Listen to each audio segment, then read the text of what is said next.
মার্কিন president Donald Trump ও তার প্রশাসনের কড়া নীতির কারণে মধ্যপ্রাচ্যে উত্তেজনা আরও বেড়েছে। ইরানের গুরুত্বপূর্ণ পারমাণবিক স্থাপনায় যুক্তরাষ্ট্রের সাম্প্রতিক বিমান হামলার পর গোটা বিশ্ব রাজনৈতিক অস্থিরতার আশঙ্কায় রয়েছে। এই সংকটপূর্ণ পরিস্থিতিতে ট্রাম্প নিজ দেশের নিরাপত্তা পরিস্থিতি নিয়ে পর্যালোচনার জন্য গুরুত্বপূর্ণ বৈঠকে বসতে যাচ্ছেন। সোমবার ২-৩ জুন স্থানীয় সময় বিকেলে ওয়াশিংটনের হোয়াইট হাউসের ওভাল অফিসে প্রেসিডেন্ট ট্রাম্প জাতীয় নিরাপত্তা দলের সঙ্গে বৈঠক করবেন। কাতারভিত্তিক সংবাদ মাধ্যম আল জাজিরা ও সিএনএন জানিয়েছে, এই বৈঠক ইরান ইস্যুতে মার্কিন কৌশল ও পরবর্তী পদক্ষেপ নিয়ে আলোচনা করতে আয়োজিত হচ্ছে। মূলত ইরানের পারমাণবিক স্থাপনায় সাম্প্রতিক হামলা এবং প্রেসিডেন্ট ট্রাম্পের শাসনব্যবস্থা পরিবর্তনের হুমকি দেওয়ার পরিপ্রেক্ষিতেই এই আলোচনার প্রয়োজন দেখা দিয়েছে।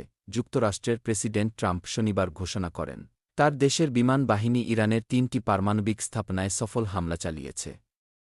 লক্ষ্যবস্তু করা হয় ফোর্দো, নাতাঞ্জ ও ইস্পাহান নামের স্থাপনাগুলোকে, যেগুলো ইরানের সবচেয়ে গুরুত্বপূর্ণ পরমাণু গবেষণা ও সমৃদ্ধকরণ কেন্দ্র হিসেবে পরিচিত।